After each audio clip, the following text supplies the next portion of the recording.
Hello and welcome back to the FCS Football channel and today's match preview for the Manchester United versus AC Milan game. Now Manchester United come into this game off of the back of a fantastic 2-0 victory over Manchester City, putting an end to their 21 winning streak. AC Milan also come into this game off the back of a 2-0 win, however that was against Hellas Verona in the Serie A.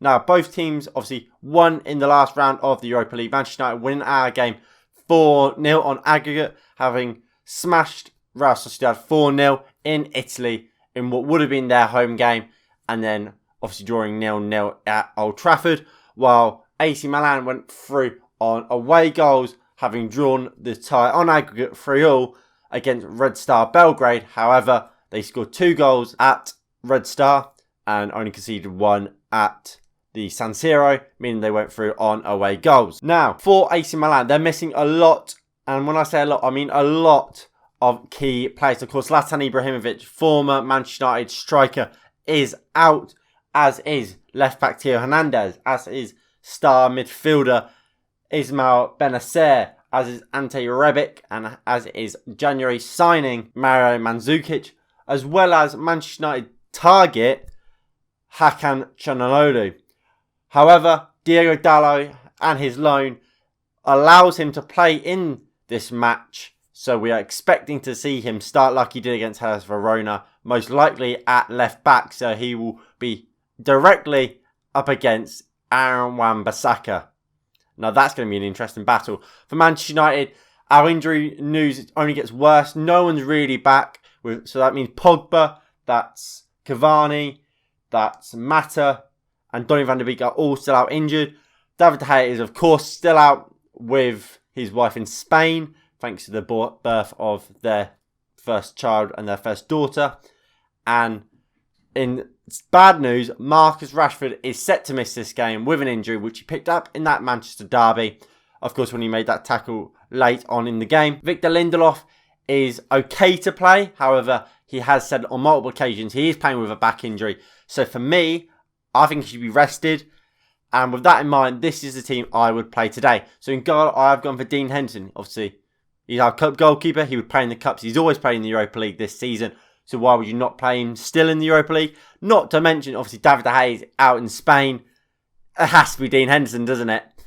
Then at left back, Alex Telles. Luke Shaw was a big doubt for the Manchester City game. Ole Gunnar Solskjaer admitted that after the game. So with that in mind, why would you risk him? Why would you risk playing him again? Again, Telles is the cup left back, so you play him in the cup like Dean Henderson. He's the cup goalkeeper, so you play him in the cup. Telles, cup left back, play him in the cup. Bailly, for me, should start over Victor Lindelof. As I mentioned, Victor Lindelof is playing with an injury, so why risk him when we can play Bailly? And arguably, Bailly should be starting week in, week out. You can make that argument, and while you can make that argument, I don't see why Victor Lindelof should be starting this game if he is injured. Now, ideally at right back, Brandon Williams would be in the conversation. But clearly, one, Ollie doesn't really trust him because we haven't seen him at all, really. And second, how good is he? How good is he? We haven't seen him enough this season to really say, is he good enough? I think at the end of last season, he was performing really poorly. But majority of last season, he was pretty good for us. So where is he? Where is he at the moment? And because we don't know, I can't say start him in this game. I think we should have started him in the second leg of the Real Sociedad game. Clearly, we didn't trust him because we played Wan-Bissaka. So, for me, you have to play Wan-Bissaka in this game. Then going into midfield, we've only got 3 first-team midfielders fit that can play in that deeper role. And that's Matic, McTominay and Fred. I've decided to rest Fred. I think Fred's played so many minutes this season for us. He's been an ever-present, really, in that midfield. Give him a rest, especially against AC Milan. We've seen a lot of players go to Italy and succeed, like Chris Smalling. Not because the Serie A is a technically bad league, it's because it's a slower league than the Premier League, and that will suit Matic down to the grave for me. I think Matic is clearly declining in speed, and playing against AC Milan from the Serie A, who is a slower league and slower players, he will thrive. I think Fred, just give him a rest.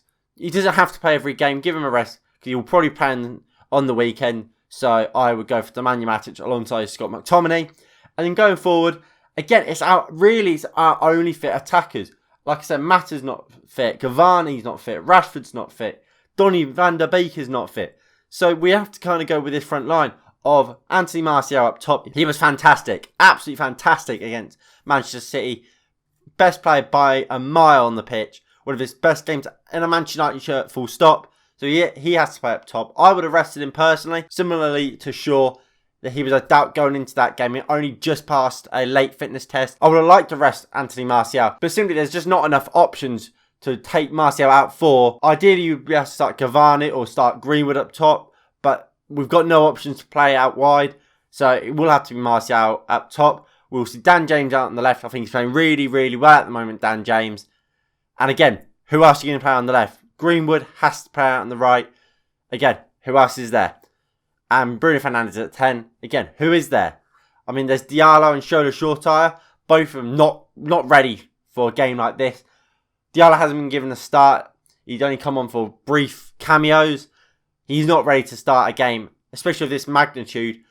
So you have to go with that front four. And it's not a front four that we've seen often, but I think we've seen it before. We saw it in the Watford game last season when obviously Marcus Rashford was injured, one of Bruno Fernandes' first games.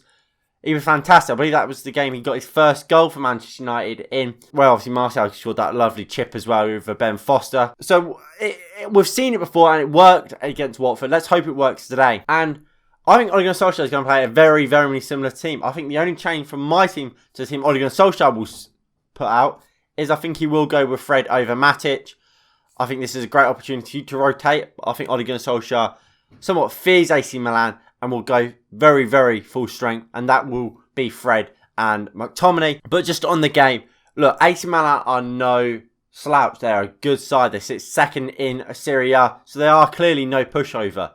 However, we saw with Juventus against Porto, the Serie A is not what it used to be. Juventus were really, really poor against Porto. I thought Porto were the best team. They played with 10 men for the majority of that game as well. And Juventus didn't look amazingly better than Porto. Pepe, at the heart of that Porto defence, was of course fantastic. But at the same time, I don't think Juventus was really that good.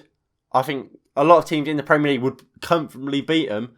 And this AC Milan side aren't much higher than Juventus. Juventus, of course, are third.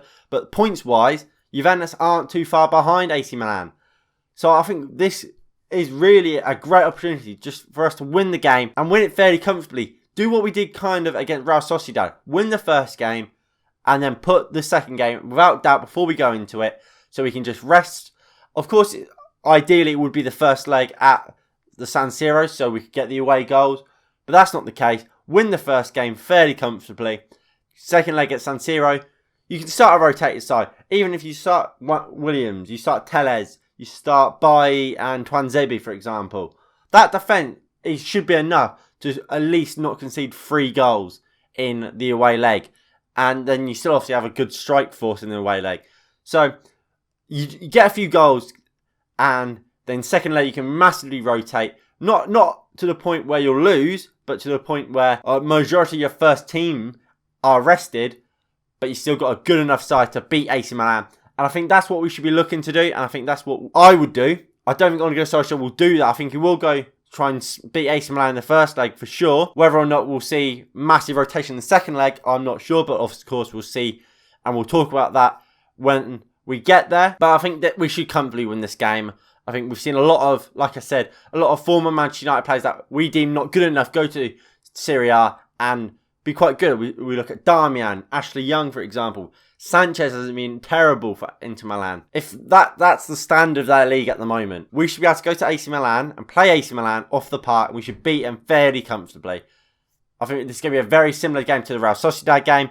I'm going for a 3-0 Manchester United win. Now, if you have all enjoyed, please do hit that like button below and subscribe if you are new and you haven't already. Please do tune in for the watch along. That starts at 5:30 and kickoff is 5 to 6, I believe. Of course, the details are on my side if I am wrong. Please also get down in the comments what your score prediction is for this game. Of course, I went for 3-0, but let me know yours down below. Anyway, this has been it. Thank you all for watching. Please do tune in for the watch along. Like I said, the details are on my side, and I will see you all in the next one in a bit. Peace.